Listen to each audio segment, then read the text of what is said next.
movies at last. Looks like it, Aunt Mattie. Huh. Well, Dad. Hello, son. Well, daughter, how was the moving picture tonight? Lovely. Mice, that's what it was. Just a lot of mice. There wasn't anybody killed in the whole thing. No, well, then I'll stick to these. These don't talk. And that big cluck Norman Maine was in the picture tonight. Never does anything but kiss a lot of girls. Norman Maine is one of the best actors in pictures. You and your movies, that's all you think about. You shouldn't be allowed to go to them at all if you're asking me. Too bad I was so busy in the kitchen. I didn't hear anybody asking you. Well, Granny? Hello, darling. But of course, no one ever listens to me. They do if they're within 10 miles of you. Gadding around picture shows. House all cluttered up with movie magazines. And the other day, I caught her talking to a horse with a Swedish accent. Sis. We're only young once, you know. Ah, Hollywood.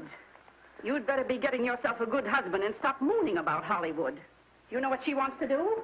She wants to go to Hollywood. I've known it all along. I've seen her making faces in the mirror and talking to herself. That's what comes of your movies. Why, what would you do if you did go to Hollywood? I'd be an actress. I would, I tell you. I've always known I could. Guys, wouldn't it be wonderful to have a movie star in the family? Oh, Miss Blodgett, may I have your autograph? You may not know it, darling, but you're practically on your way to bed. Oh, Miss Blodgett, you're my favorite actress. Won't you tell me the secret of your success? Oh, let me alone. I asked her what's come over you. I'll tell you what's come over her. She's just a silly little girl whose head has been turned by the movies. And the sooner she forgets the whole thing, the better off she'll be. Why will I be better off? What's wrong with wanting to get out and make something of myself? What do you do that's so much better? Just because you're satisfied to sit here all your life, you think you can laugh at me. Well, someday you won't laugh at me. I'm going out and have a real life. I'm going to be somebody.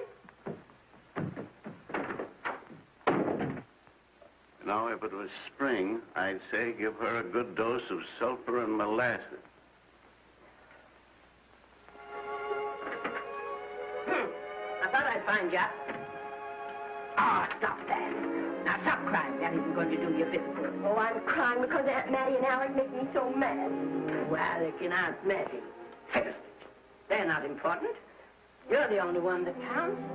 Esther, everyone in this world who has ever dreamed about better things has been laughed at. Don't you know that? Oh, I suppose I do, But there's a difference between dreaming and doing. The dreamers just sit around and moon about how wonderful it would be if only things were different. And the years roll on and they grow old. And by they forget everything, even about their dreams. Oh, I don't want to be like that. I want to be somebody. Oh, yes. You want to be somebody. But you want it to be easy. Oh, you modern girls, give me a pain. When I wanted something better, I came across those plains in a prairie schooner with your grandfather. Oh, everyone laughed at us. They did at all the other pioneers. They said this country would never be anything but a wilderness. We didn't believe that. We were going to make a new country. Besides, we wanted to see our dreams come true. Oh, Granny, it must have been wonderful. It was wonderful. But don't you think for one single minute that it was easy, Esther Blodgett? We burned in summer and we froze in winter. But we kept right on going and we didn't complain because we were doing what we wanted to do. Can you understand that? Yes, I can. Could you do it? Could you do it even if it broke your heart? Because remember, Esther, for every dream of yours you may come true, you'll pay the price in heartbreak. Oh, I know what I'm talking about. You may not believe it, but I was a young girl once. And a very pretty young girl. A lot prettier than you are. And I was in love with your grandfather. And when some Indian devil put a bullet through him, that is as if it had gone right straight through my heart, too. And I remembered all he taught me.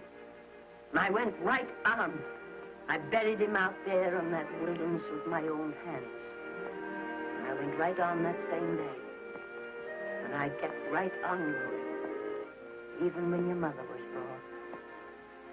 Oh, Granny, I want to make it worthwhile.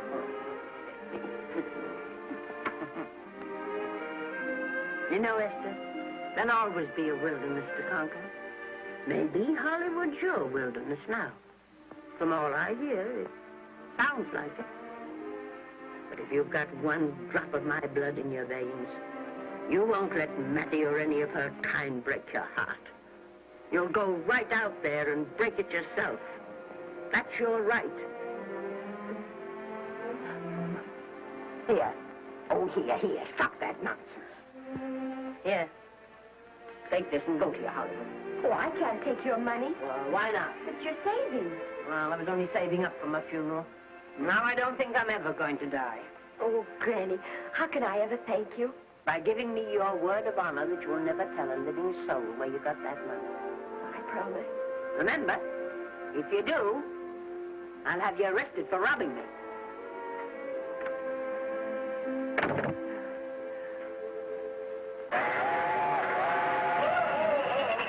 Here we are. What's up, Granny? Oh, I can make it, dear. Oh, thanks. Oh, I kissed Dad goodbye. Just a little kiss. He didn't even wake up. I bet you didn't try that on your Aunt Mattie. Oh, Aunt Mattie. Think of her face when you tell her. I am thinking about it. I've waited for that chance for 30 years. Here she is, girl. Oh, thank you, cousin.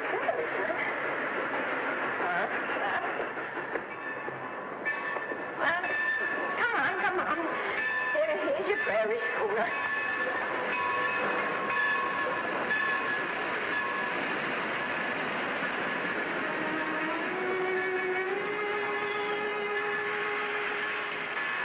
All aboard.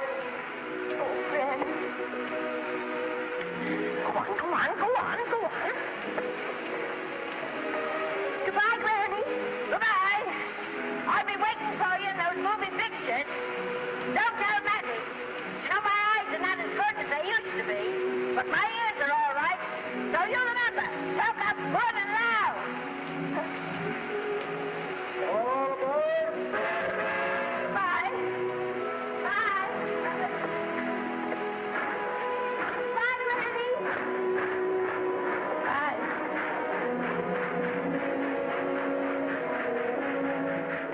You want to go home now? I don't want to, but I will.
Good afternoon.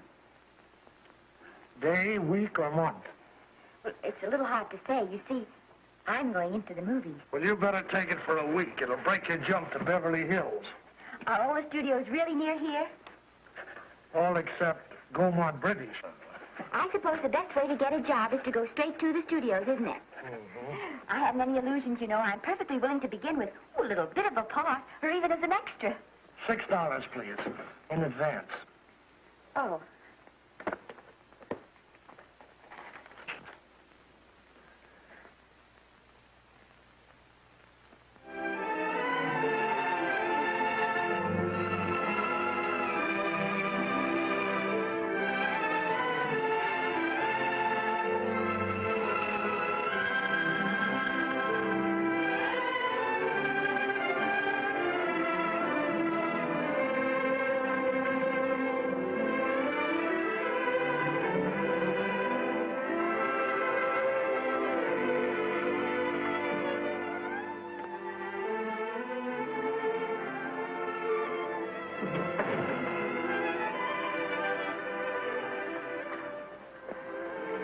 I beg your pardon. I'd like to register for extra work. How long have you been in Hollywood? Well, it's about a month now. We haven't put anyone on our books for over 2 years. Come here. I'd like to show you something.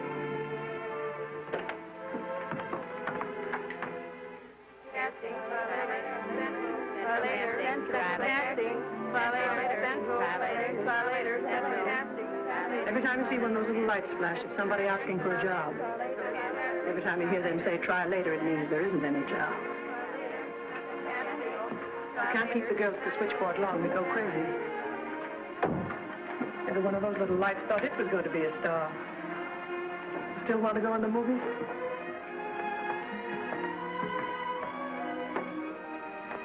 You know what your chances are? 1 in 100,000.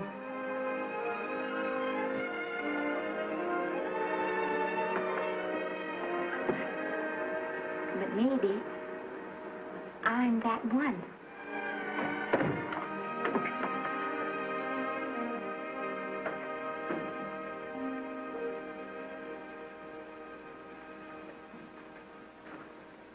Any phone calls for me, Mr. Randall?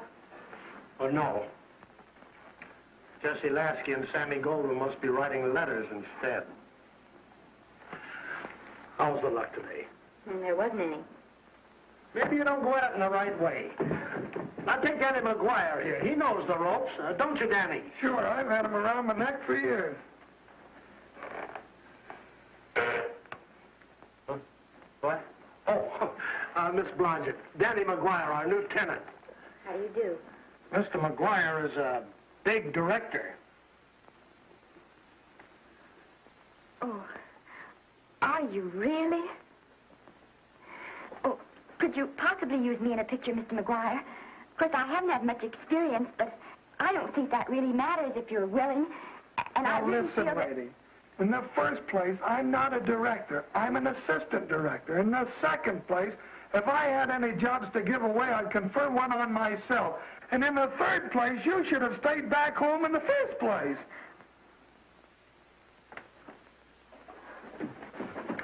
Oh, no, look what you've done. Hey, wait a minute. Hey, don't be that way. Don't do that. Gosh, I didn't mean to get tough, but a guy thinks he's being kidded when somebody asks him for a job and he hasn't got one for himself. After all, I'm not a big enough shot to hurt your feelings. I'm sorry. It wasn't just that. It was a lot of things. Looking for a job every day and never getting any nearer to it. I guess I was beginning to get a little scared. I know. Lady, do I know. Well, there's only one thing to do for that feeling when you're tired and sunk and down to your last nickel. Come on and I'll buy you a drink. Well, it's not as bad as down to the last nickel. I still got $11 left. $11? You're going to buy me a drink. Come on.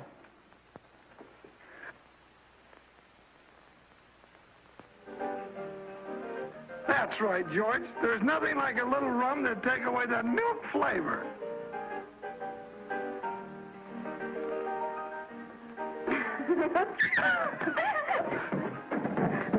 I beg your pardon. Certainly.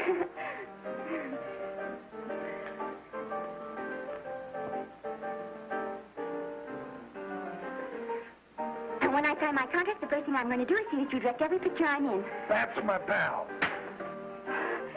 Of course, I'm going to be perfectly nice about it, but I'll just insist.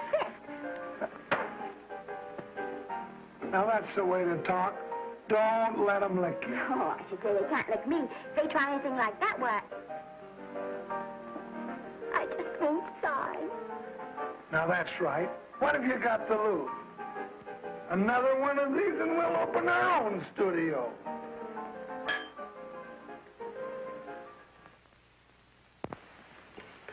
Bill rendered $24. Past due. Remit without further delay. Me.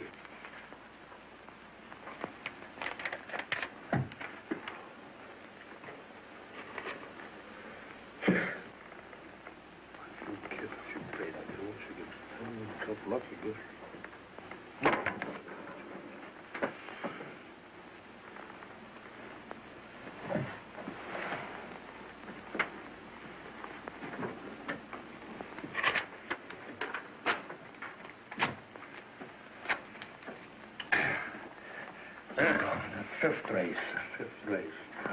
Try cap. Who's right? Try cap.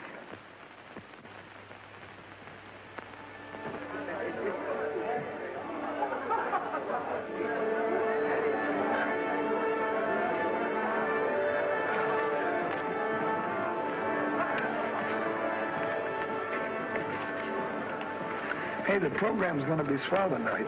Now, you take this fella Beethoven. I'm a pushover for him. And Chopin, well, he's not so dusty either. But I kind of wish that once in a while they'd play something you could sort of go out whistling, you know, like Blood on the Saddle, Blood on. Well, there's a tune. Hey, why don't you throw your hat in the air or something, can't you? This is a celebration. My job starts tomorrow. I know it does, and I think it's swell, Danny. Gee, I wish you were in on it, too.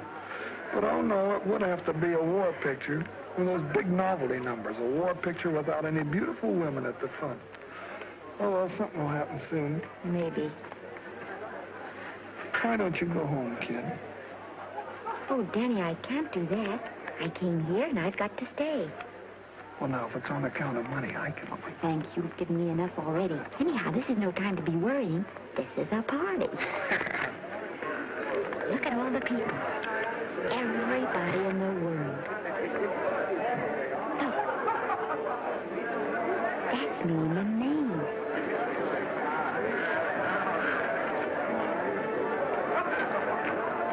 And he seems to have had that one extra cocktail.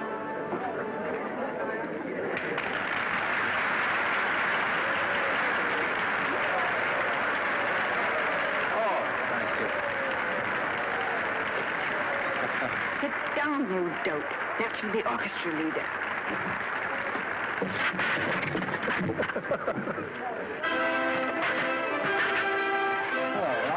Hello, Norman. Oh, Mr. Maine. Mr. Maine, put your arm around Miss Regis. Arnold, this is a Hollywood Bowl.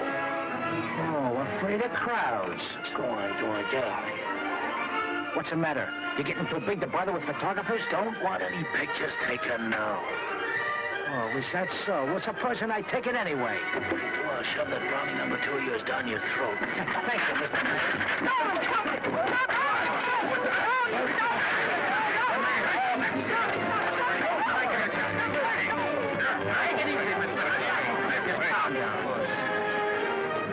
Normie, come back and sit down. Everybody's laughing at you.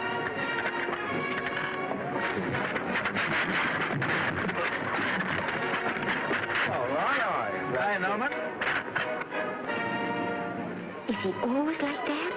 Well, I suppose he has to sleep sometime.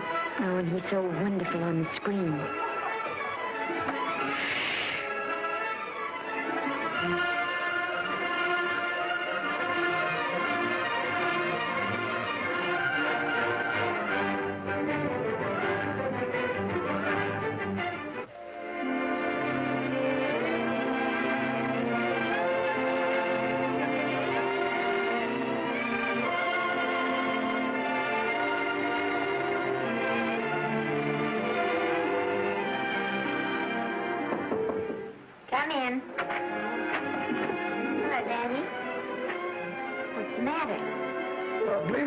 I got a job for you.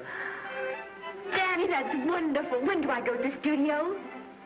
Well, you don't exactly go to the studio. Oh, it's on location. Well, it's not exactly on location. But of course, I haven't any makeup. Will you tell me what to get and sort of help me put it on? Well, you don't exactly need any makeup. You see, it's not really a picture job. It's being a waitress.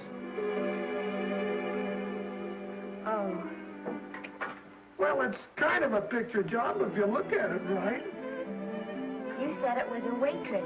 Well, it's waitressing for Casey Burke, the big director over at our studio. He's giving a party tonight to kind of celebrate on account of finishing the picture, and he wanted me to get him an extra waitress, and it's $5. And I thought of you right away, Esther. That was awfully sweet of you, Daddy. Well, there's going to be a lot of big people at Burke's house tonight, and I'll bet you there's any number of big directors, and if you're there, maybe they'll notice you.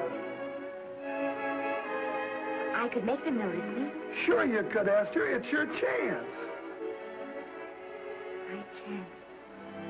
All right, Daddy, I'll do it. Oh, but I can't. I haven't got the right things to wear. To wear? Oh, yeah.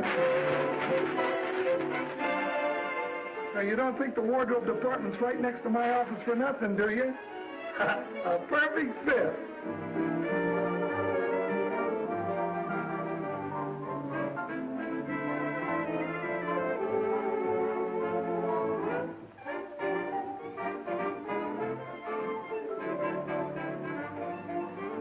Did you get to the preview last night? I did. Would you like a little hors d'oeuvre? They are very nice. Oh, thanks. Well, what did you think of the picture? You should have saved it for Thanksgiving. What a turkey.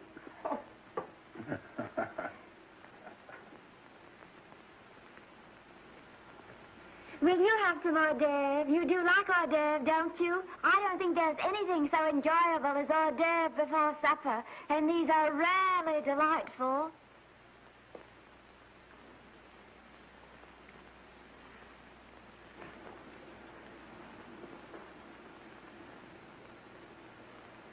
And at the finish, the kid turns around and sings the lullaby to its mother. Pardon the big boys, but would you like a little hors d'oeuvre? They say they're the best in town. Don't tell me. I know. Mae West. That's a great twist. But where are you going to find a 2-month-old baby that can sing? Hello, Oliver. Oh, hello, Casey. You want to fire me now? Wait till you see the picture. I'm not a director anymore. I'm a male nurse. What's the matter with the picture? A guy by the name of Norman Maine. His work is beginning to interfere with his drinking. Oliver, don't tell me I'm to direct his next picture, too. Mm-hmm. You were my favorite producer. Now, wait a minute. You just go right on with your directing. I'll take care of these stars. I know how to handle them. I had a serious talk with Norman after that Hollywood Bowl occurrence, and you don't have to worry any more about his behavior. Excuse me, Mr. Niles. Mr. Libby of your publicity department is on the telephone. He said it's most important, sir. It's about Mr. Maine. Thank you. Oh, it's probably just some little thing. Of course, Oliver. I'll turn on the radio and see if they've called out the National Guard yet. Hello, Libby. What's the good word? Mr. Norman Maine, America's Prince Charming, was apprehended driving an ambulance down Wilshire Boulevard with a siren going full blast. He explained he was a tree surgeon on a maternity case. Well, will it be in the papers? No, it won't be in the papers. But that's a nice, expensive hobby of yours, keeping Mr. Maine's informal entertainments out of the public press. Oh, that's fine work, Libby. Try and see that no one gets to Norman. He's probably home sleeping it off. All of them. Why can't you forget those dopes at the studio for one night? Business, business all the time. I don't know what's going to become of you. Norman, why didn't you call for me? Oh, by darling, why didn't I call for you? In case you've forgotten, I was supposed to come here with you. Oh, that's all right. I got here without any trouble. The only reason I don't slap your face. Yes, darling, I know. Hello, John. Oh, hello, man. What's the matter with Oliver? He looks as if he'd had bad news. Hello, Mary. What's the matter, old boy? Maybe I'm wrong. I guess I've been drinking too much lately. No, you have to cut it down. It's bad stuff. Scotch and soda.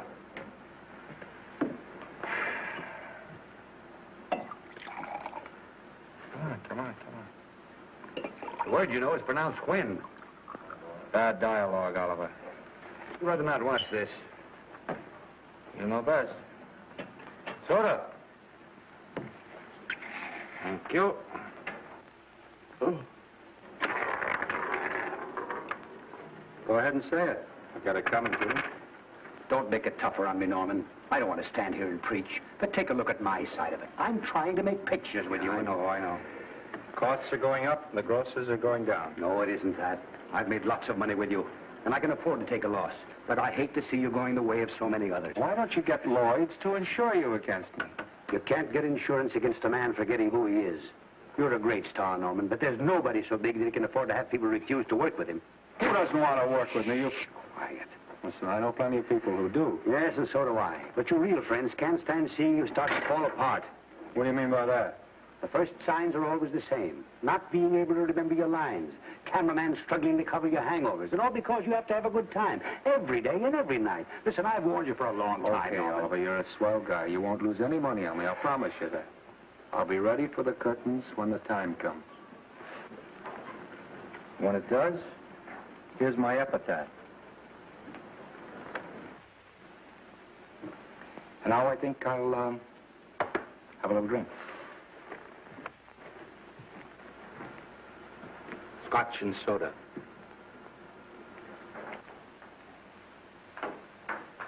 Scotch and soda. Ooh.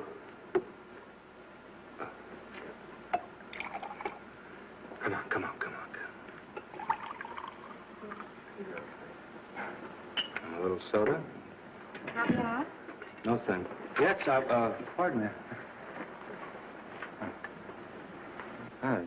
Lovely.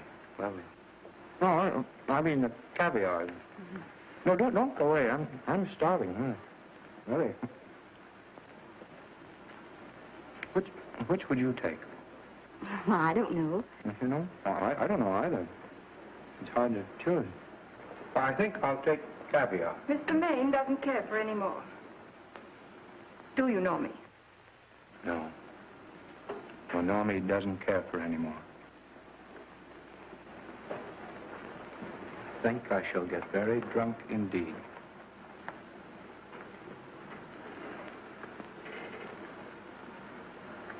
Scotch and soda. Sorry, I have something.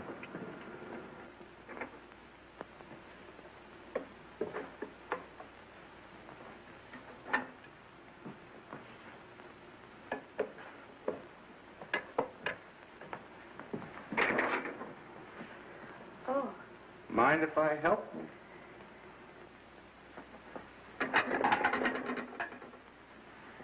Won't they miss you? Oh, no. They'll just look under the table, and when they see I'm not there, they'll forget the whole matter. Hey, what's your name? Esther Blodgett. My name's Maine. I know. You do? Ah. What's so funny? I was just thinking about all your fans and how surprised they'd be to see you here helping me put plates away. Oh, they don't know my finer side. They'd be pretty envious of me, meeting you this way in person. Oh, you do? Well, tell me, are you disappointed? Yes. Oh, now you've done it. Oh, never mind that. That makes the room look lived in. Tell me, why are you disappointed? I was sitting behind you at the Hollywood Bowl the night you didn't want to be photographed. Yeah. I'm told I crept into many a heart that night.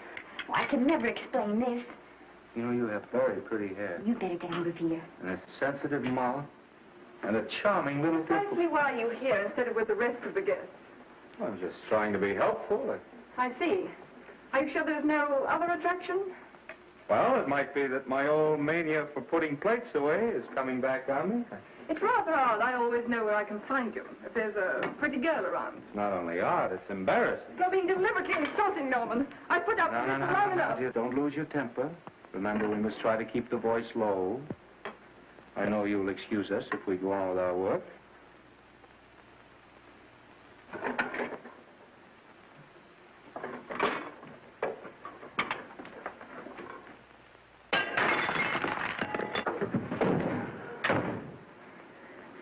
Now see what you've done.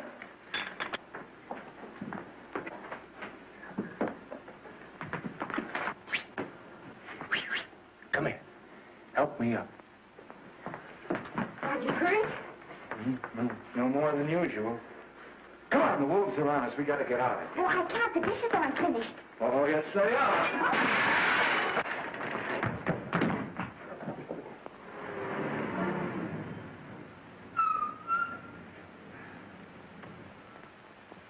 Well, I bet I know what you're going to say now. What? Good night. Good night, and thanks. Hey, wait a minute. Hey, you realize that all I found out about you is that you're foolish enough to want to go into pictures? But why is it foolish? Look at you. Yeah, that's what I mean. No, I'd rather like to go into this matter a little more thoroughly. Oh, that's awfully nice of you. Why don't we go on up to my place and talk it over? Oh, no. Thank you very much, but I really must say good night. Good night. But you're not angry. No. I'm hungry. Well, why don't you go and get something to eat? Good night, Miss Blodgett. Good night, Mr. Maine. Wait a minute. Peter, the least I can do is to see you to your door. Will I see you again? I hope so. Has anyone ever told you that you're lovely? Well, now you know. Thank you.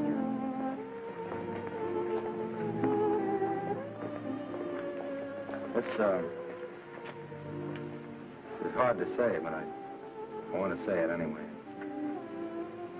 You know, I'm a screen. In private life, you know. But whatever I do, I still respect lovely things. And you're lovely. You understand? Yes, I think I do. And it isn't that bump on the head that's doing this. Well, I'm glad.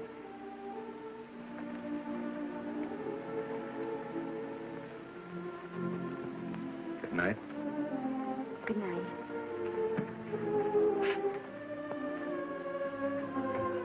Hey! You mind if I take just one more look?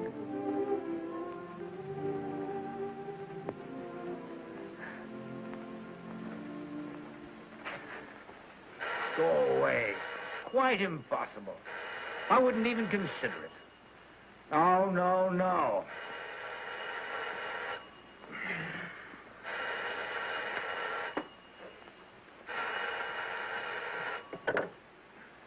Hello? Who is it? Who? Norman? What have you done now? You're not in jail, are you? Oh. Yes, I see. Oh, it's that again. I see. She's beautiful. Yeah, I know. You want me to give her a screen test? Yeah, certainly. She's got wonderful possibilities. Oh, you know she's got something. Well, you knew all the other ones had something, too. Oh, no. I tell you, Oliver, she's got that sincerity and honestness and sincerity and honestness that makes great actresses. Oliver, I am so sure of this girl that I want to take the test with her myself. Listen, Oliver, you've worked hard. You're entitled to a break. You get...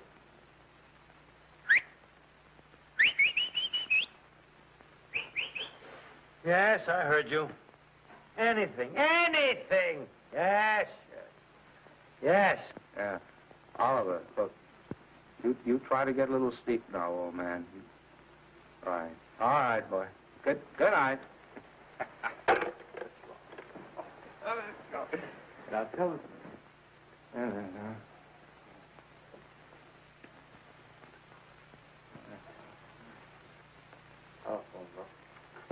Telephone book. Hey, telephone. Hey, Olive, telephone book.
Telephone.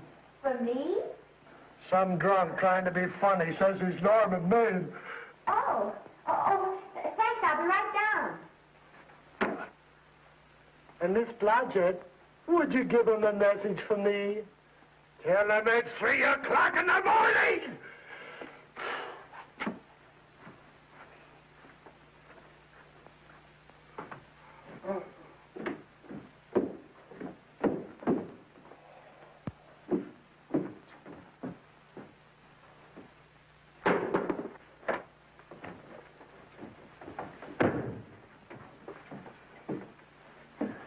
Hello?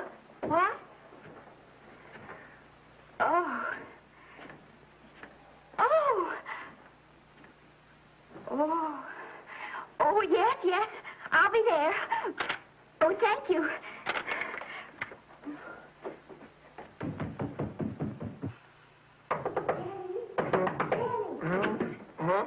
Daddy, what do you think? I'm going to take a test tomorrow, and Norman Main's helping me do it.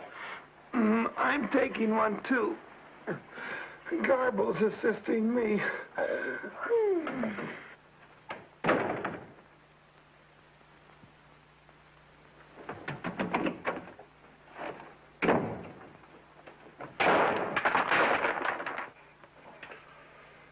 Oh.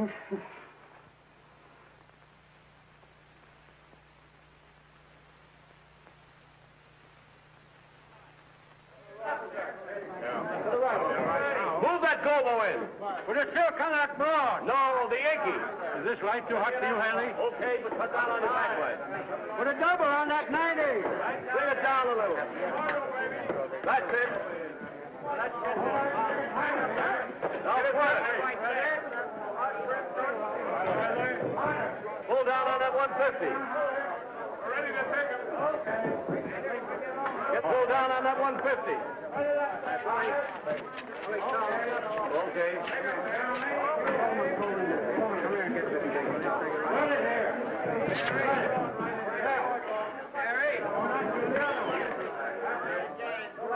Bring me an apple box. Listen, gentlemen, please, if you don't mind. This is just a test. Ready, Mr. Burke? All ready, Mr. Burke. Ready, Mr. Burke. Ready now, Mr. Burke. All ready, Mr. Burke. Ready now, Mr. Burke. All ready, Mr. Burke. We're ready, Mr. Burke. All right, let's take it. Quiet! Quiet! Quiet! Quiet! Quiet! Ready, Norman? Yeah. You ready, miss, what's your name? You'll soon know your name, Esther. The whole world's going to know it. But I'm so scared. Maybe I better not try it today. Oh, come on, now, don't be foolish. They all had to go through this. Harlow, Lombard, Myrna Loy, and now Esther Blodgett. All right. I'm ready. This is a take. Rolling. Quiet. Hey!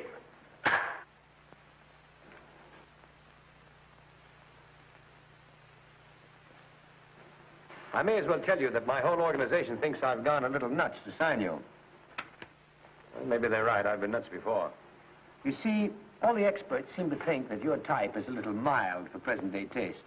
But I rather believe that tastes change, like eyebrows. And I think that also, like eyebrows, tastes are going back to the natural.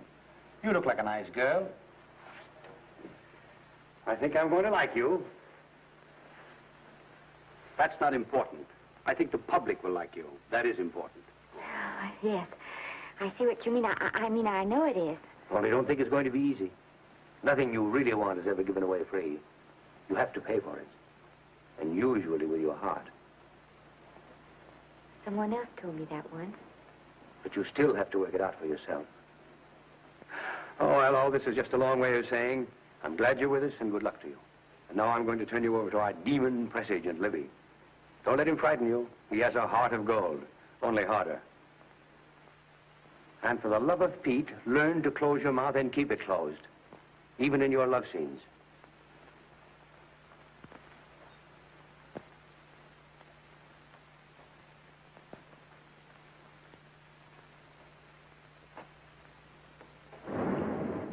Are you a Russian?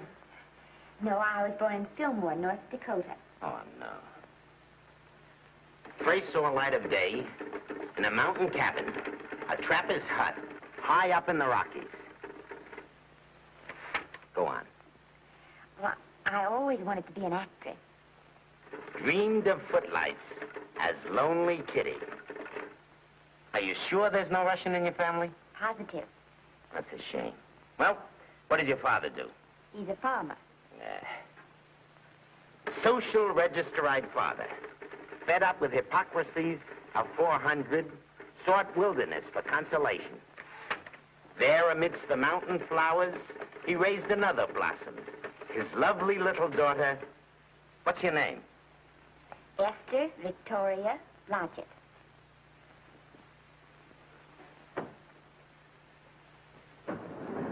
Greatly appreciating your attention in this matter, very truly. Do you know what her name is? Esther Victoria Blodgett. Hey, we'll have to do something about that right away. Esther Victoria Blodgett.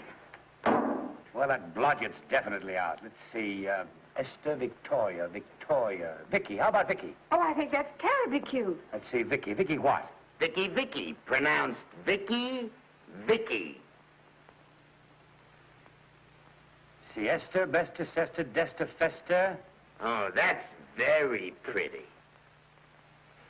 Jesta, Hester, Desta, Lester. Vicky Lester. Oh, I like that. Say it. Vicky Lester. Say it again. Vicky Lester. Say it again. Vicky Lester. Say it. Vicky Lester. Say Vicky Lester. Vicky Lester. Vicky Lester. Vicky Lester. Vicky Lester. Flash. Oliver Nile Studio discovers new starlet, a Cinderella of the Rockies. Her name is Vicky Lester. Those who have peeked tell me she couldn't be more Devine. The face of an angel and such natural talents. Her voice is a symphony. Her very walk, they tell me, is enough to drive men mad. Not that way. Get the lead out of your feet. Lift them up.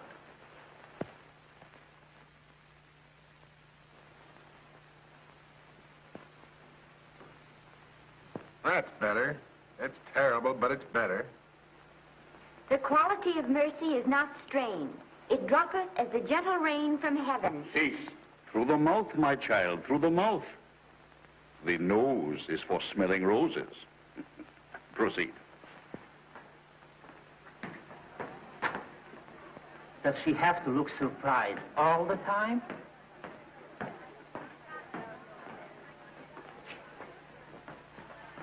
Anyway, it's just a rough sketch. Pretty small mouth, eh? Oh, well. Give her that Crawford smear.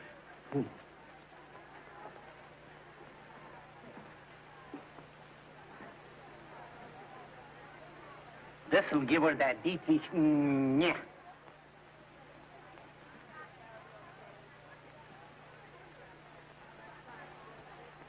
We're on the wrong track. She still looks surprised.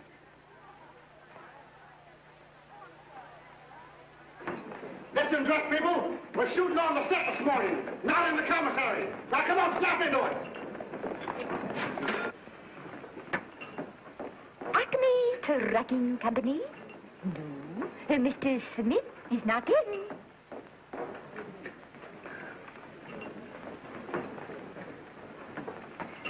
Acme Trucking Company. No. Mr. Smith is not in.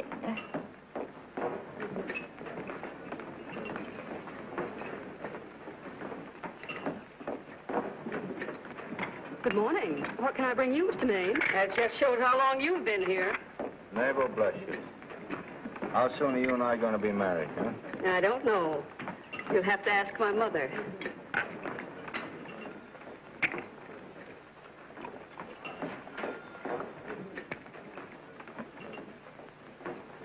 Acme Trucking Company? No, Mr. Smythe is not in. Acme Trucking Company? No, Mr. Smith is not in. Acme? No, Smith ain't in.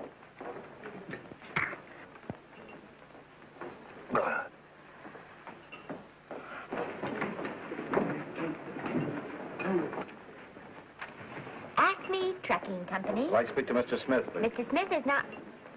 Oh, Norman. What's all this between you and Smith? I've got a part. It's only one line, but it's in the picture. It's ambition that made you break that date with me last night. Well, I had to be here so early this morning, and So did I. I had to stay up all night to make it. you've started your picture, haven't you? No, we're still in the testing stage. You can't seem to get the right girl for the lead. Gee, you'd think with all the girls there are that... Yeah, no, but this one's got to be different. She's got to be little and cute and sweet, intelligent. It'll blow me down. What? Will close my tired old eyes. Well, what is it? Hold everything. Come on. Come on.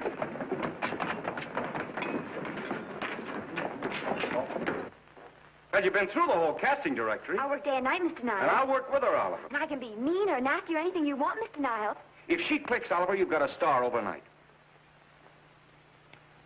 Okay.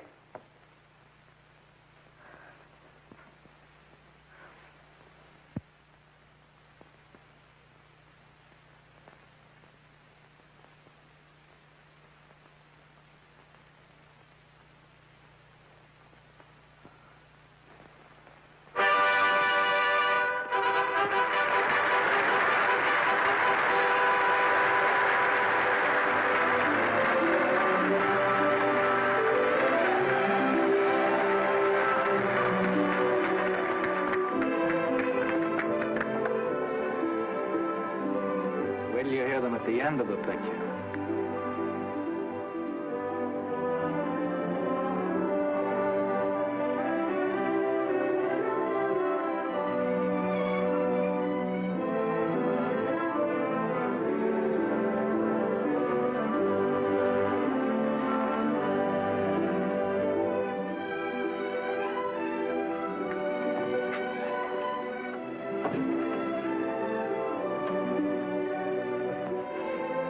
Do you think we were noticed? By no one. They're much too busy playing at croquet. I've loved you all my life. But we only met 2 days ago. That's when my life began.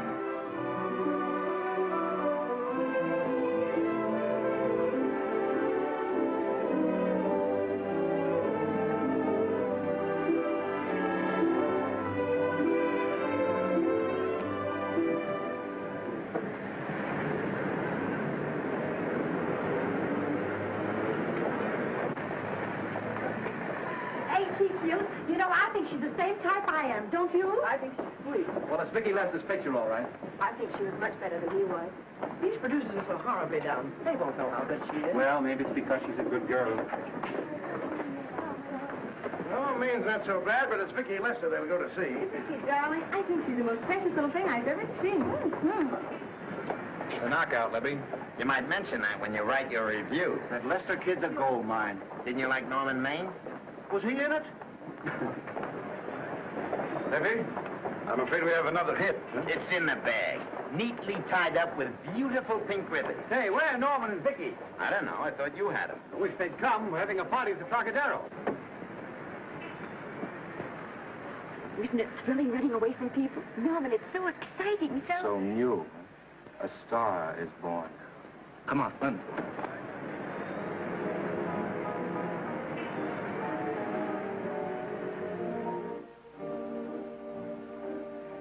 It's wonderful, isn't it? It's a crazy quilt. Oh. It's a carpet that's spread for you. It's all yours from now on, you know? Come, Esther. You're a success. You have everything in the world you want. I hope it'll make you happy. Hasn't it you? Then there was one thing I never had. Lots of times I told myself I'd found it, but I always knew I was lying. Still, I never stopped looking for it. Maybe it'll come. Well, I think it has come, Esther. I only wish it weren't too late. Oh, but it's not too late. No, you can't throw away your life the way I've thrown away mine and have anything left that's good enough. No. You can. Norman, you can. You mustn't tell me that, Esther. I'm so afraid that I'll believe it.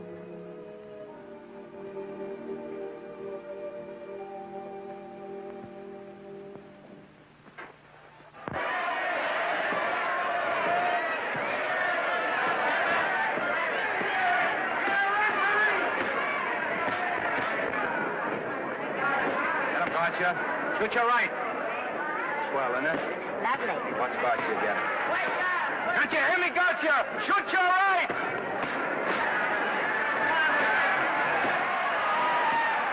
He's down! Gotcha got him! Gotcha got him! He did, didn't he? Yeah, but he'll be up, though. You like it? Sure I did. You like me? Sure I did. Ooh, that reminds me. Will you marry me? No, thank you. Come on, Gotcha, finish him. Why won't you marry me? Wasn't that dependable? Hey, shoot your right! Throw away your money? Break him up in there. Break him up. Drink so much. Well, suppose I quit drinking. Yes? Come on, Gotcha, shoot the right in there, the right! Suppose I save my money. Yes? There he goes! Let him have it! Suppose I became absolutely dependable on all occasions. Yes?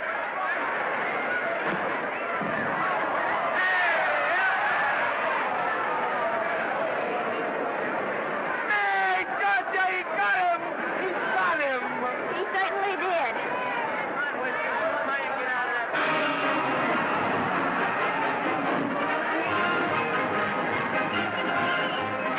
Gee, that was a beautiful fight. Norman, What there? would you do all that for me if I said I'd marry you? No, certainly not. I was just supposing. We're going to be married. Guess I didn't read that line right. I'll try it again. We are going to be married. Both of us. Yeah, to each other. What do you think of that? Well, when? Where? Well, we thought we'd elope in the conventional manner. What's the matter? Trying to decide whether it's good for the studio. Is it? It is. And bless you, my children. When's it going to happen? Oh, we thought we'd just sneak out sometime. We're not telling anyone but you. Listen to this.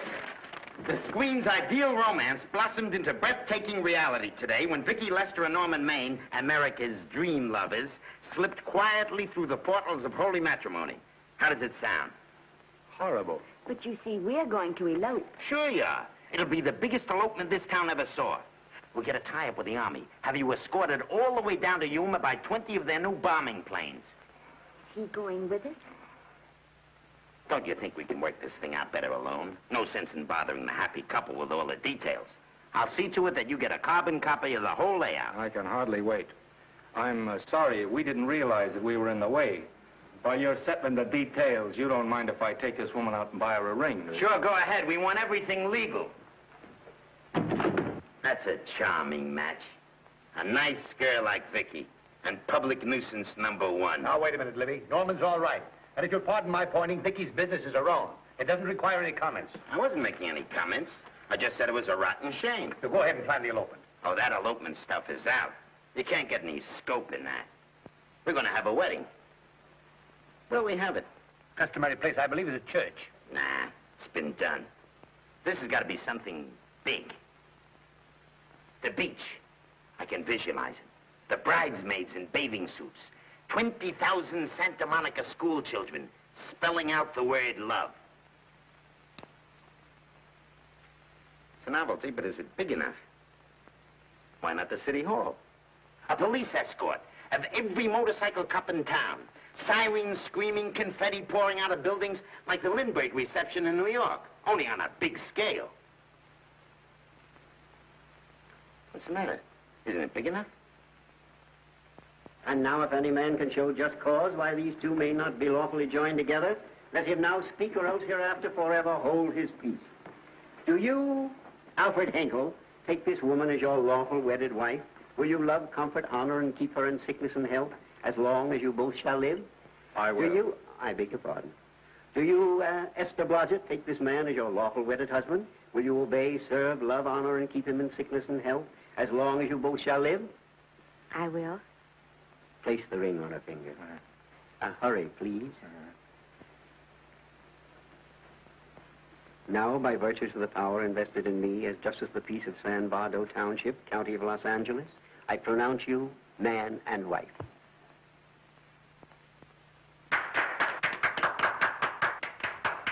Quiet!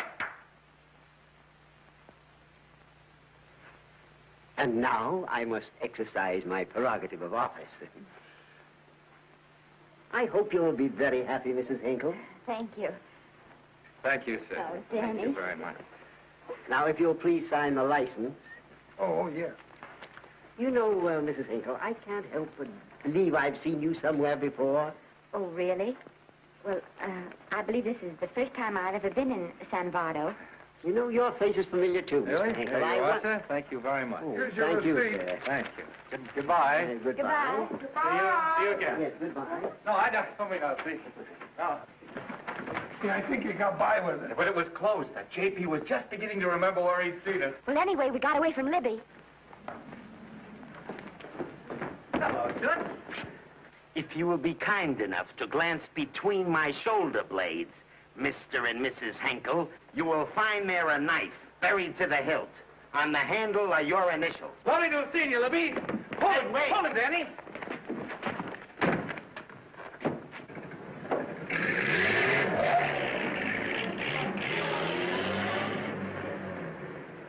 There go a couple of rats I raised from mice. Well, they got a right to get married, haven't they? I haven't got any right to double-cross the public, and I haven't done it yet. Hey! People versus Porky Washington. We're charged with violating Section 600. Young man, you're in contempt of court. Operator, get me the Los Angeles Tribune. I've a good mind to put you under arrest. Wait till I make the score. You wait, too. Tribune, give me the city desk. Johnny, this is Matt Libby. I got a flash for you. Norman Maine and Vicky Lester were married at 2:30 this afternoon. Vicky Lester? Court recess.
want to sound immodest, but I think I've stripped a gear. Well, sit down, won't you, and let's get acquainted. We'll probably be seeing quite a bit of each other from now on. No. Might just as well break the ice now as later.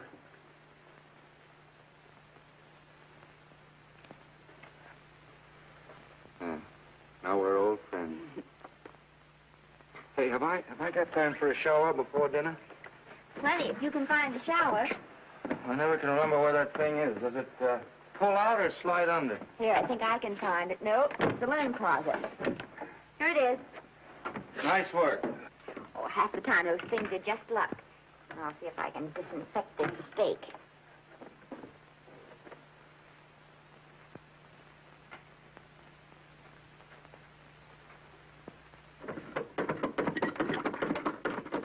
Esther, there's no soap. Here. Thank you. Oh, and that's, Yes, dear? I'll need a washcloth, please.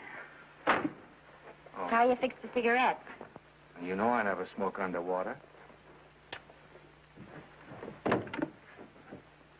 Well, what do I do to make this thing work? Pull that gadget at the top and pray for rain.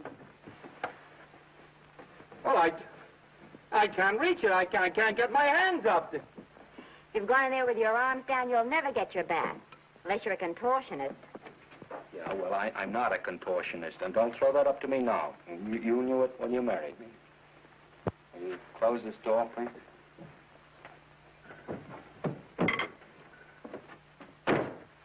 Thank you.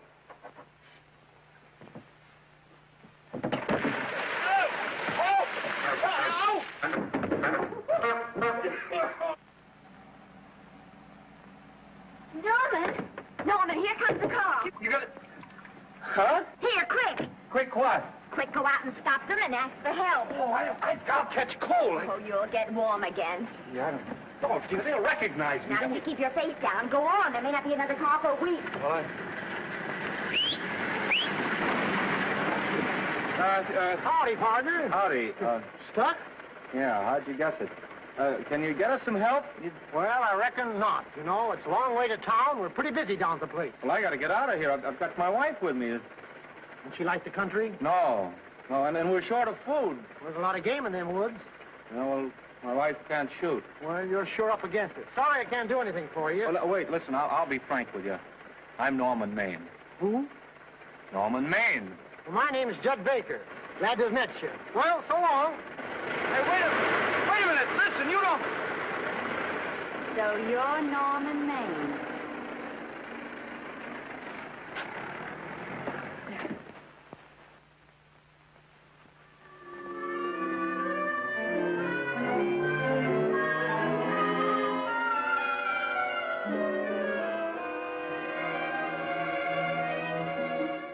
I got my prestige to look out for. I'm supposed to be the best publicity man in the racket. And they laugh themselves sick when I even try to get a decent mention of Maine. Yes, I know how sensitive you are, Libby, and I don't like to see your feelings hurt. Thanks, boss. Now, Vicky, there's a dish for free space. But if Maine swam across the Pacific, the papers would keep it a secret. Well, the exhibitors don't like him, the critics don't like him, the public don't like him, and I don't like him. Who likes him?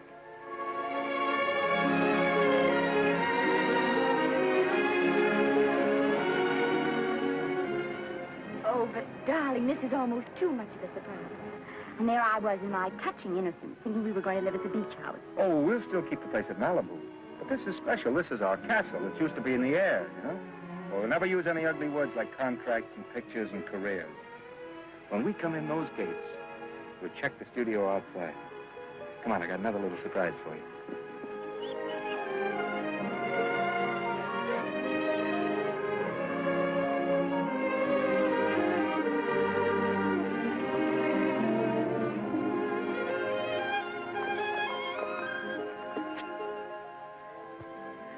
Oh, Norman, it's lovely. So are you lovely. The whole world's lovely. Hey, hold it!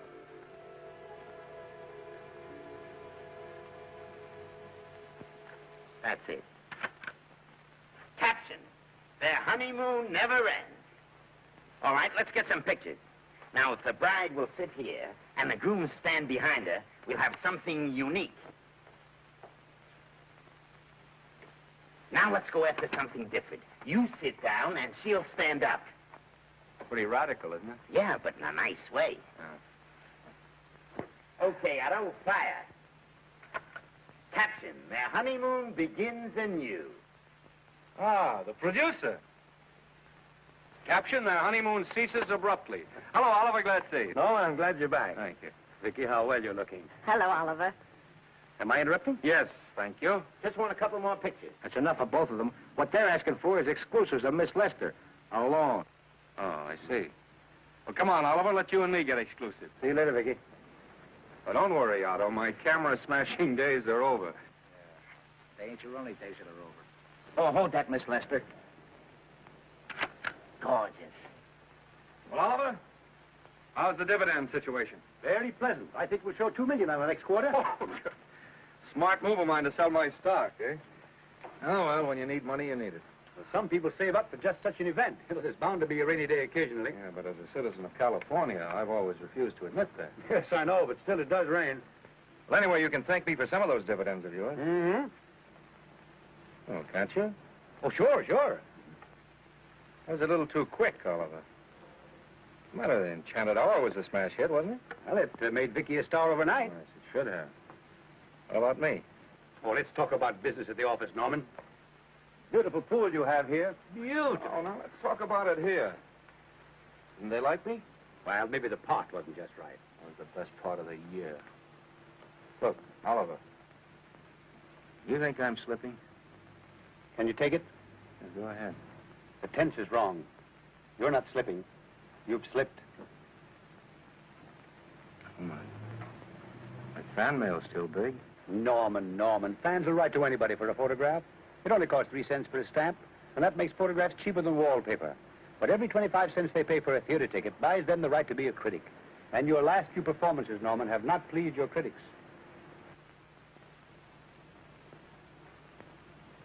You remember I told you I'd be ready for the curtains when the time came? Here it is. Let's call off the contract, no hard feelings. We're not quitting, either of us. There's no explaining these things. We've all seen how the public turns. Maybe we can turn them back. I've got a swell script lined up for you. About Esther. You think that I'm going to get in her way? Well, as a matter of fact, as it happens, there's no part in this story for her. I'd more or less planned to star her in a picture of her own, with that young Pemberton opposite her. He's coming along nicely. Good for young Pemberton. All right, Oliver. We'll make a try at it. Let's hope it's not too late.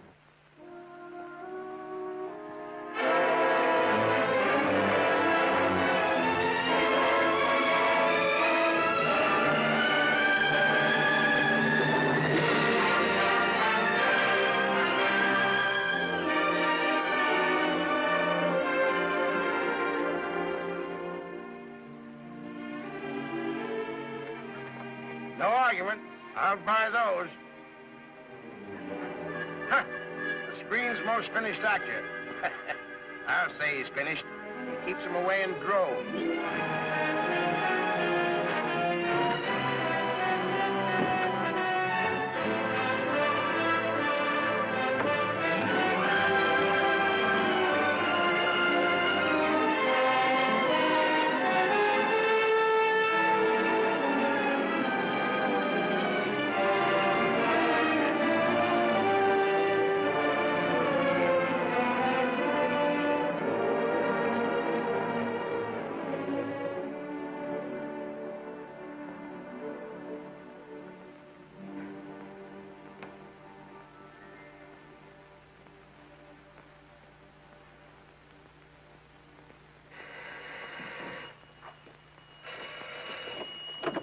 Hello? No, Miss Lester isn't home as yet. No, I'm not the butler. But I can take a message just as well as he can, honest. Oh, is that you, Norman? Swell. Listen, Norman, this is Artie Carver. Hiya, kid. Swell. Say, I hear you're through with Oliver Niles. Is that on the level? Oh, please, Artie. I'm not news anymore. Forget it. Say, what kind of a settlement did you make on your contract? Give me a figure so I can do a story on it. There was no money involved. We just called it quits. Okay, I'll fill in my own figure. Say, by the way, I've been trying to get an interview with Vicky for 2 weeks, but she's always busy. How about you giving an old pal a break by speaking to her for me? Sure, I'll ask her. Swell. So long.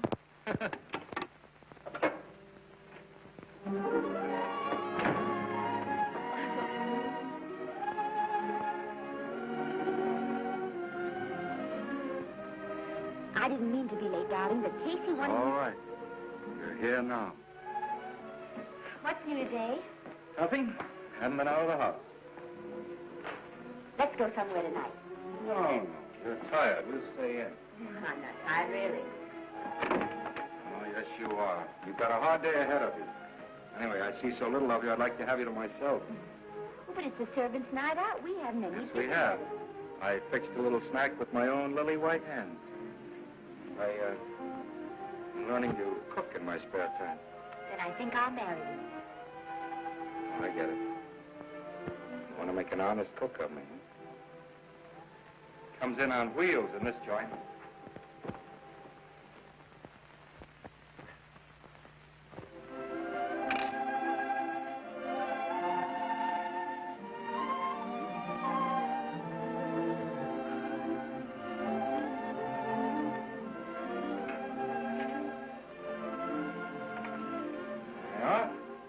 How's it look?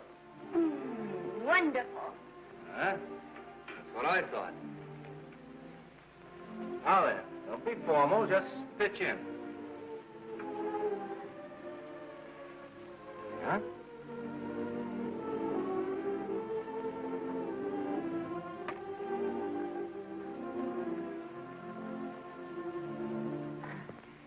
I'm afraid my mouth's not quite big enough. I'll measure it next time and make them to size. A little hard to lift, too. In fact, I think I'll take those measurements right now.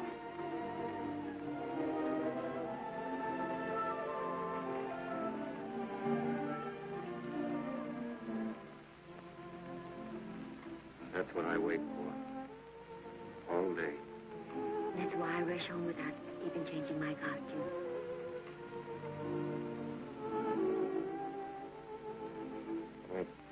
We're forgetting that we're hungry. Would you like a sandwich? Thank you. I still have a little work on this one.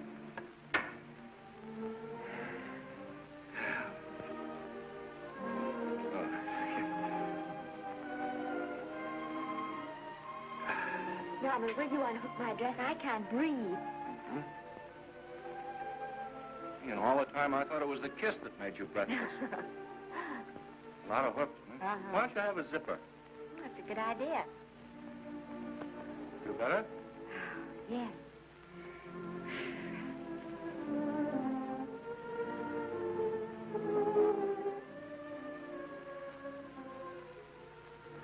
Don't look now, but I think that guy on your left is in love with you. I hope so.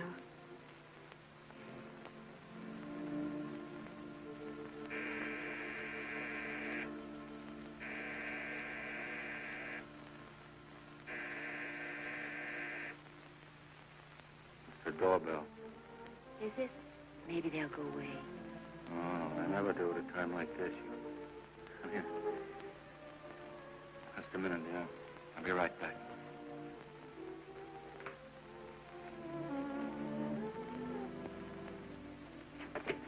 Does Vicky Lester live here? Yes. I got a package for her. I'll sign for it. Who are you? I'm her husband. Oh, sure. I'm right here, Mr. Lester.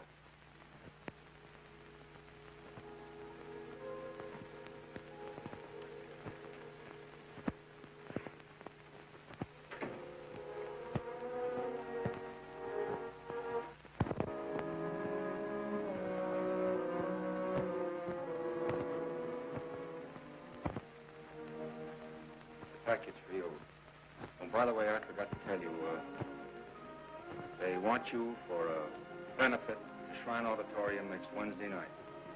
I told them I'd ask you. And, Oh, darling, I don't want to hear about that now. well, you better wait till I finish before I forget them all. The Academy dinner secretary phoned. She wants to know if you want a table reserved for you. Oh, yes, Artie Carver called and asked if I'd use my influence with you to get him an interview.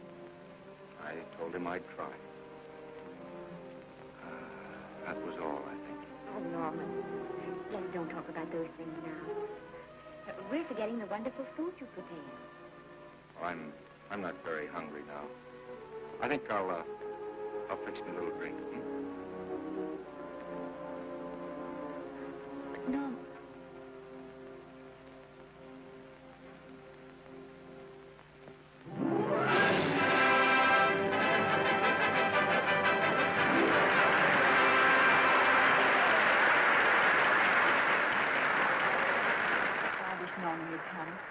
Stop worrying. And think how nice that statuette's going to look on your mantelpiece. Do you suppose anything's happened to him? But of course not. He's just been held up in traffic. You think about that statuette. And now we arrive at the climax of the annual dinner of the Academy of Motion Picture Arts and Science, the highest award within our power to bestow. We have already applauded with our hearts as well as our hands, while awards are being given those gentlemen who during the past year have rendered distinguished service to the motion picture industry. We now pay honor to the ladies, or rather to one lady. We offer to her the Academy Award for the finest performance of the past year. She has already had the world's acclaim, but this is the tribute of her fellow workers, the men and women of this industry. It is not only my pleasure, but my privilege to present this award to the actress who created the unforgettable Anna in Dream Without End, Miss Vicki Lester.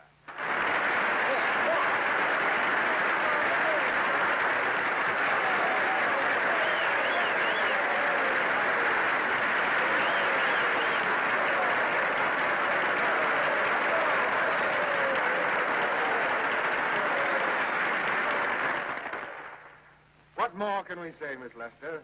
This says it all for us.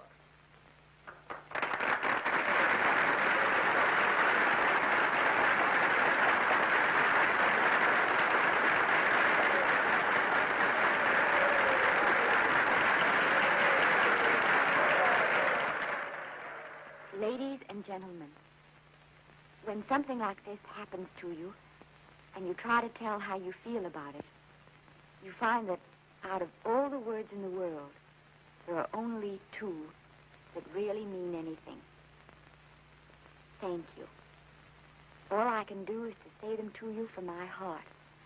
All I can do is to keep on saying them. Hey, that's fine. All the thing. That's a very pretty speech, my dear. Very pretty. You said the right thing. I want to be the very first one to congratulate you on that valuable little piece of bric-a-brac. Now I want to make a speech. Gentlemen of the Academy and fellow suckers, I got one of those once for a best performance. They don't mean a thing. People get them every year. What I want's a special award, something nobody else can get. I want a statue for the worst performance of the year. In fact, I want 3 statues for the 3 worst performances of the year, because I've earned them. And every single one of you that saw those last masterpieces of mine knows that I've earned them. Libby, start the music. What I'm here to find out is, do I get them or do I get them? Now answer yes or no.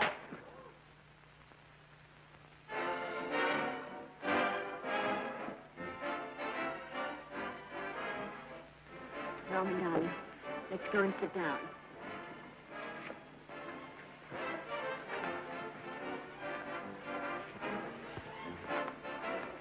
Come on, Owen, sit to that. That's for you, Norman.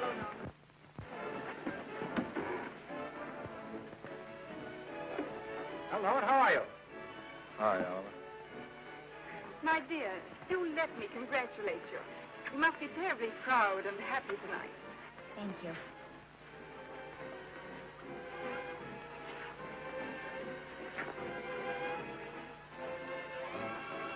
money. Give me a drink.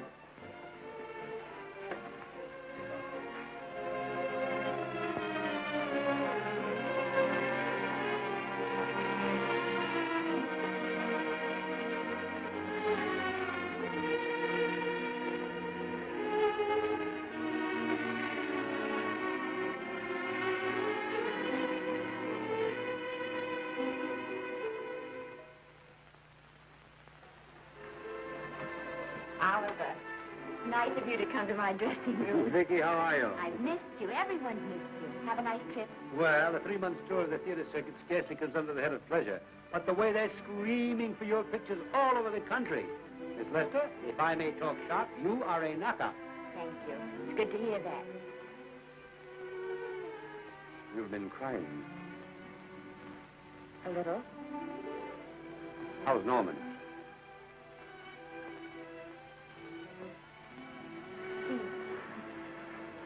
Well, he's trying awfully hard, Oliver. Letting Norman leave this studio was the hardest thing I ever did. There was nothing else I could do. I know. Has he been... Is he all right? He's gone to a sanitarium. He really wants to stop drinking. And I think he could only... Well, perhaps if he could start working again, there would be some encouragement. Oh, Oliver, could you do that? Oh, thank you. But he mustn't ever know I told you. He won't know, and you mustn't worry. I want you to keep up your good work in this picture. I'll try, Oliver. That's the one thing I can do for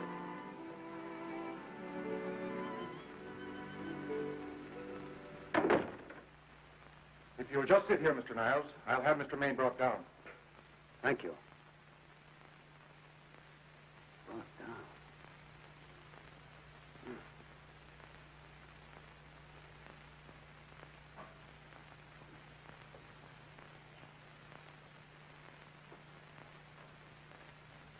Hello, Oliver. Welcome to Liberty Hall. Hello, Norman. Well, no, Mr. Niles isn't slipping me a case of scotch, Cuddles. This is just a handshake. This is Cuddles, Oliver, my social secretary. We go everywhere together. How are you feeling, Norman? Fine. Getting along remarkably well, Cuddles tells me. He says you ought to see some of the boys. Let's sit down. Yeah. Cuddles, we really don't need you. Touching, isn't it? Can't bear to have me out of his sight. Are you comfortable here, Norman? Comfortable. It's positively luxurious. They even have iron bars in the windows to keep out the draft. How much longer are you going to be here? Oh, well, I'm really cured now. I'm just staying on for an extra week or two to get in good shape, you know. After all, there's no particular hurry to return to the cameras. That's what I wanted to talk to you about. I've got a script with a fine part for you in it. Yeah, Oliver, that's great. That's great. Who plays opposite me? Well, it is not exactly the lead. Young Pemberton's doing that. But I tell you frankly, I consider your part better than the lead. Oh, I see. It's better than the lead. Well, of course, it isn't terribly long. But it's one of those parts that makes an impression on you. They'll be thinking about you all through the picture. Mm-hmm. Well, the thing is, Oliver, I'm pretty well set at another studio. I'm not at liberty at the moment to tell you which one. You know yourself how those things are. Of course. But it's a big picture. It's one of the biggest of the year. And the part. Every actor in Hollywood would give his teeth to play. Well, that's fine, Norman. Naturally, that will tie you up for a while. But we won't get to this picture for some time. And perhaps, if you want to consider it for later on, well, I'll tell you, Oliver, you'd better not count on it. See, I've got several pictures lined up after this one, and they're talking to me about England. You know, they're doing some very interesting things over there, you know? Mm-hmm. Hey. What is it, Cuddles? Speak right out. We all love you. Your dinner. Oh, here we dine at 5:30 here. Makes the nights longer. Well, goodbye, Norman. I'm glad to see you getting along so well. Be out in no time. I'll have to introduce myself all over to a lot of people. They won't know me when I'm not drinking. Goodbye. Goodbye, Norman. Thanks for dropping in. Well, Cuddles? Alone at last, eh?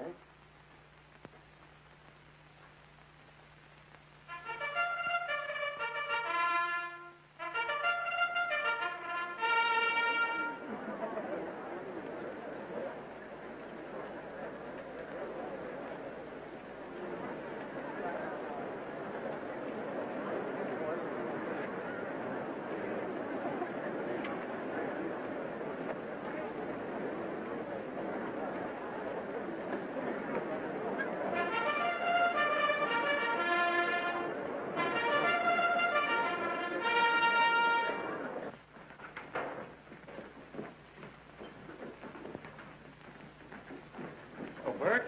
Sam? How are you, Marion? Oh, hello. Hello. Hello, Normie. Glad to see you. How I hate to run into these has-beens. They give me the creeps. Me too. He was good while he had it. And he had it quite a while. Hello? Hello, Mr. Maine. I haven't seen you in a long time. Oh, I've been resting. Ginger ale, please. Ginger ale and what? Ginger ale and ginger ale. A new leaf? A whole new book. Thank you. Scotch straight. Hello, Libby. Why, it's Mr. America of yesteryear. Do they let you wander about now without a keeper? Oh, sure. I'm a trustee now. Didn't expect to find you at Santa Anita. What do they do with the actors while you're away? Oh, they cut them into slices and fry them with eggs.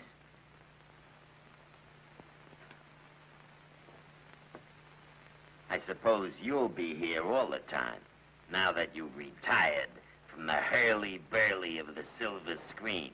Well, we're living down in Malibu now and pretty lonesome with Esther away working all day. Well, I wouldn't squawk about that if I were you. It's nice to have somebody in the family making a living. Oh, wait a minute, Louie.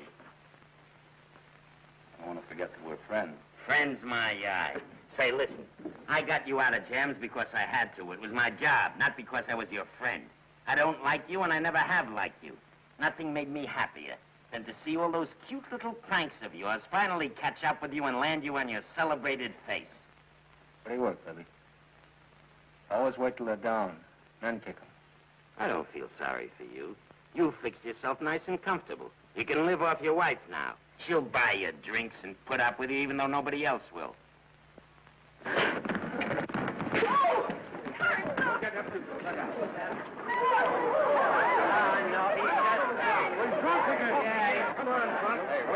a minute. Come on outside for you, Washington. I'm Norman Maine. Oh, that's not my fault. Oh, don't bother to toss him out. He's harmless. All right, Mr. Libby, if you say so. Sure, let him go. What can he do? He can't fight any better than he can act. Norman Maine. Oh, he's drunk again. Why, he's been drunk for years.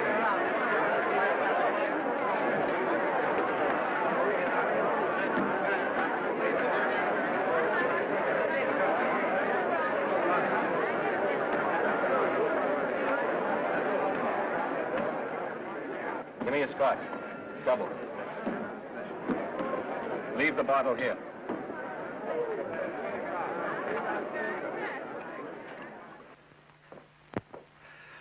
Vicky, you'll be ill. Why don't you try to get a little sleep?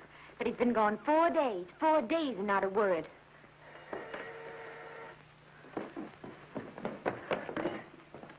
Oliver, I can't. I just can't. Hello? No, this is Oliver Niles speaking. What? Where? Thank you. What is it? Nothing. Oliver, tell me. He's in the night court. He's been arrested on a drunk charge. Now, he's all right. He isn't hurt. I'm going right on and get him out. I'm going with you. Vicky, it isn't any place for you, and if it gets in the papers, What there'll do be... I care about the papers? I'm going with you.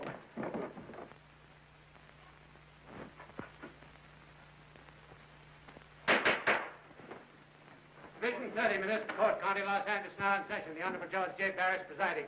Be seated, please. Was you able to do anything? Judge wouldn't even see me. Ready, Your Honor.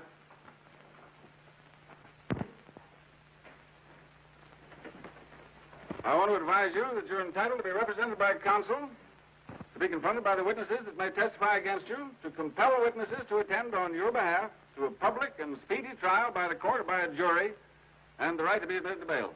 Call the first five. Gregory, Hale, Haynes, Rodriguez, Johnson. Come on, boys, get over here. Go ahead. Move along. William Gregory. Yes. Plain drunk, picked up at 5th in town. Asleep in the gutter. 14 similar offenses in the past 6 months. Still at it, Gregory. How do you plead? I don't feel so good. I didn't ask you how you feel. I asked you how you plead. Guilty, I guess. When did you get out the last time? Just before Christmas. Well, I'm sorry you'll have to miss New Year's. You'll be out in time for Washington's birthday, 60 days. Milton Rails. Plain drunk, picked up on Brooklyn Avenue, given treatment at receiving hospital, then removed to jail. How old are you, Rails? 17, sir. Did you take a good look at those men in the cell with you last night? Yes, sir.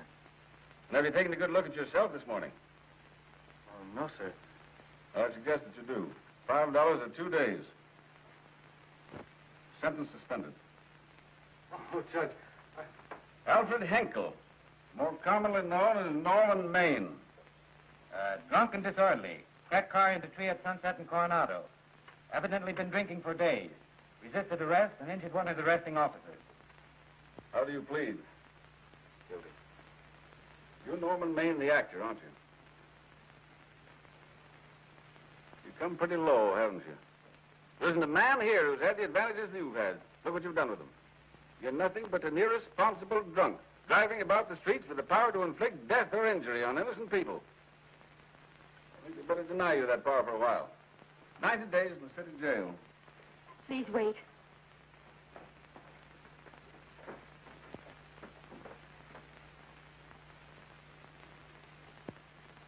I'm his wife. Yes, I recognize you, Miss Lester. Please, Judge. I promise you this won't happen again. I'll be responsible for him. If you just won't send him there. You realize that this man, when drunk, is obviously a menace to public safety? And you realize, too, Miss Lester, the responsibility you'll be assuming to this court and to the Commonwealth. I do. Sentence suspended. Prisoner remanded to custody of wife. Thank you. You can get in at the jail entrance, madam. Jose Rodriguez. Plain drunk, picked up at 1st and Main. Second offense. How do you plead? I think I'm guilty, Your Honor.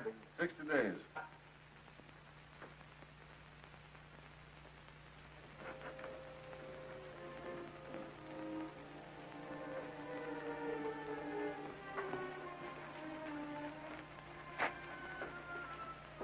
Yeah, I'm so tired. Hold it, Mr. Maine. Picture. Oh, no. What about a statement for the press? Oh, no, please.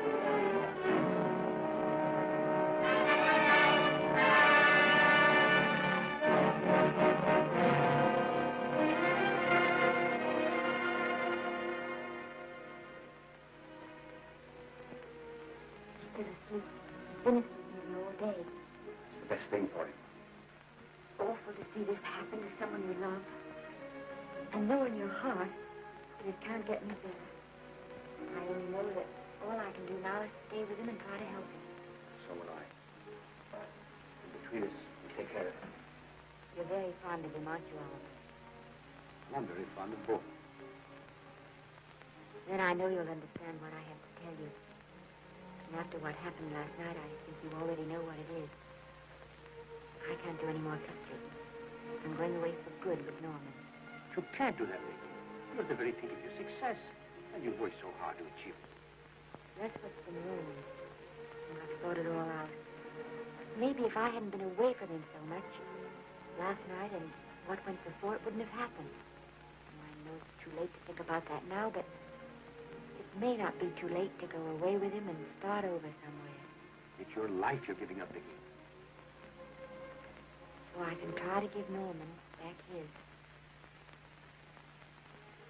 Can you honestly tell me I'm wrong to do it? No, Vicky. I can honestly tell you that. Then there'll be no more Vicky Lester.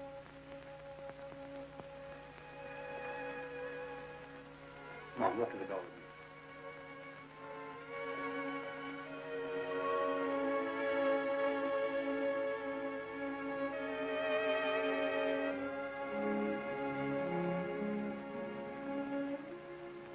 Goodbye, Vicky Lester. You were a grand girl. Good luck, Mrs. Norman Maine.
Darling,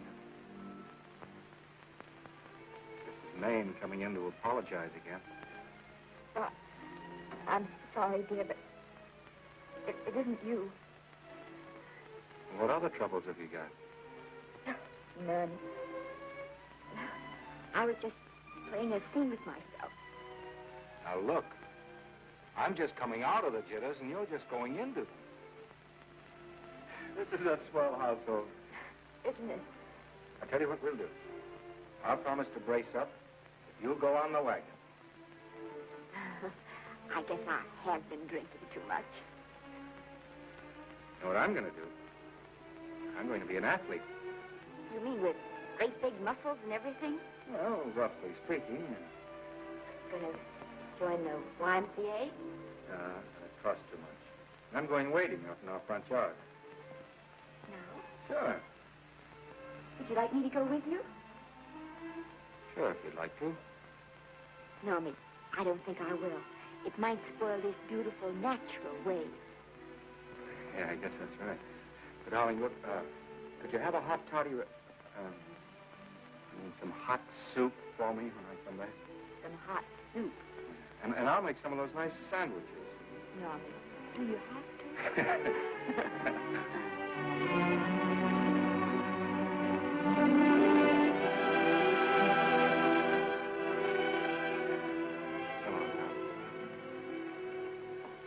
Now, don't stay in too long.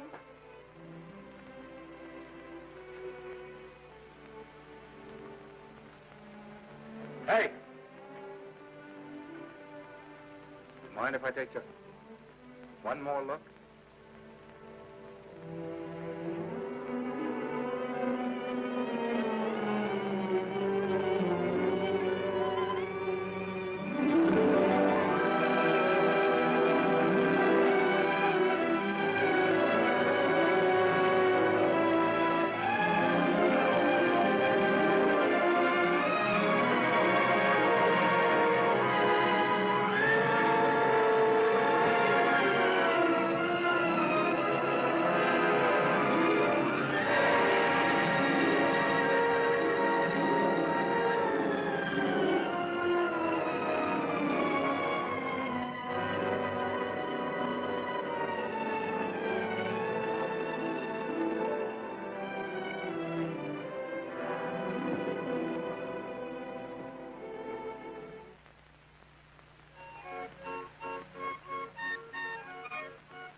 first drink of water he had in 20 years. And then he had to get it by accident. Pardon. How do you wire congratulations to the Pacific Ocean?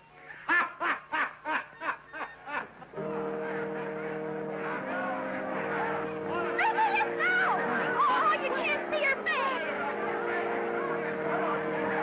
Hello, Vicky.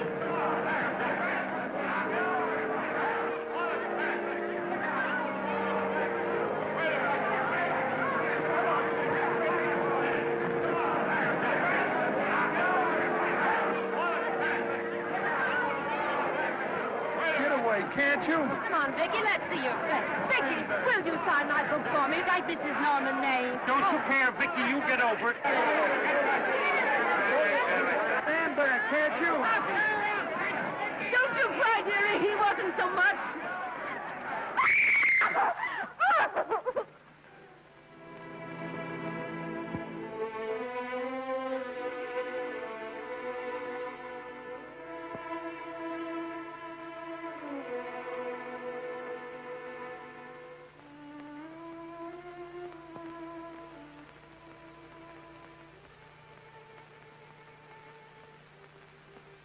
Do you mind if I take just one more look?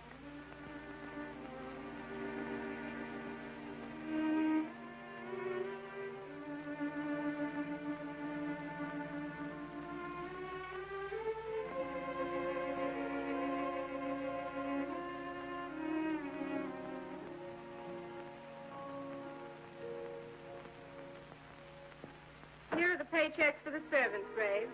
You'll find a very nice bonus in each one. Miss Lester asked me to thank you for your kindness and service. If there's anything I can do for the little lady, I should be glad to do it. She would appreciate your attending to the closing of the Beverly Hills house. Put down those trunks. Put it down, I say. Well, where is she? In the bedroom. Who are you? I'm her grandmother. Get up.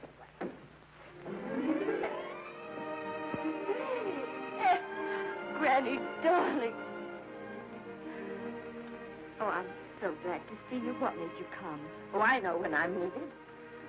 Now get out of here. Go on, get out of here, all of you. I want to talk to my granddaughter alone. I came just as quickly as I could, but I'm going home. I sent you a wire yesterday.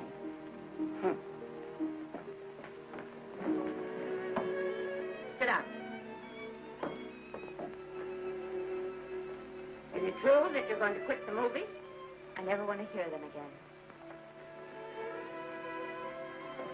What are you running away from, little girl? I'm not running away. It's just that I can't go on. My heart isn't in it anymore.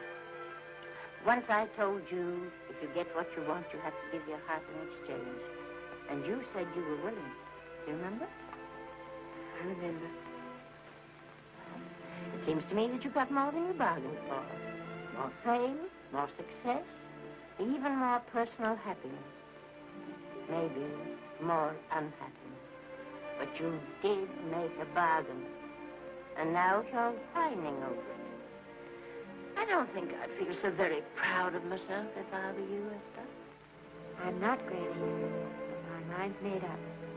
And I'm sorry I gave you the money to come out here. It just wasted. Oh, but Granny, I was proud of you, Esther. I was proud to be the grandmother of Vicky Lester. It gave me something to live for. Now, have it ended. I know. Oh, I want to be strong, but I can't go on. You must. Tragedy is a test of courage. If you can meet it bravely, it will leave you bigger than it found you. If not, then you'll have to live all your life as a coward. Because no matter where you may run, you can never run away from yourself.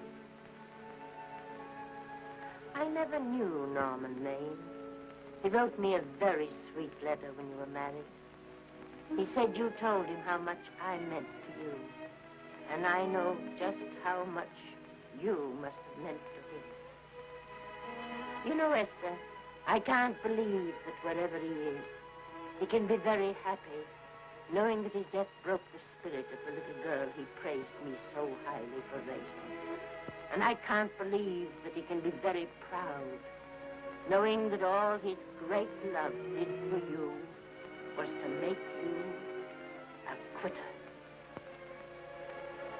The car is ready, Miss Lester. We'll have to go now to make the train.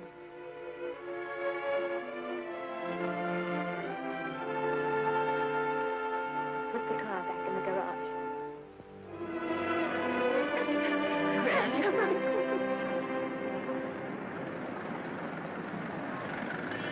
The entire picture industry has come to the Chinese theater for this opening tonight. It has come to pay tribute to a great star on her long-awaited return to the screen in what has been called her greatest performance. It has come to pay tribute to the girl herself. The girl who has won the heart of Hollywood. The girl who has won the heart of the world. Miss Vicki Lester. And if I'm not mistaken, Miss Lester's car has just driven up. Yes, it is she.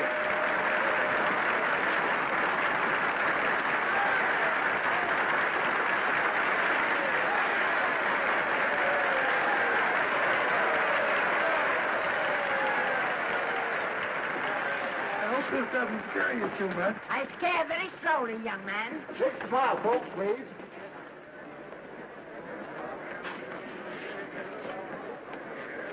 They'll have your mug, I mean your face, plastered across half the papers in the country tomorrow. How do I look? Oh, you look swell. You're a liar, but I like you. And here's Miss Lester's grandmother. Won't you say a few words to the radio audience, please? Say something, Letty.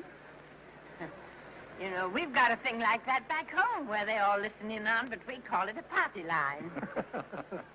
Won't you say something, please? They're listening. Maybe some of you people listening in dream about coming to Hollywood. Maybe some of you get pretty discouraged. Well, when you do, you just think about me. It took me over 60 years to get here, but here I am, and here I mean to stay. Thank you very much.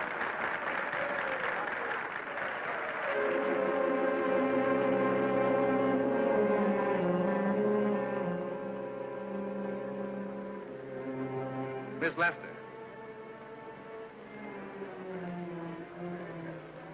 This microphone is on an international hookup. Throughout the world, your fans are hoping that you'll say a few words to them.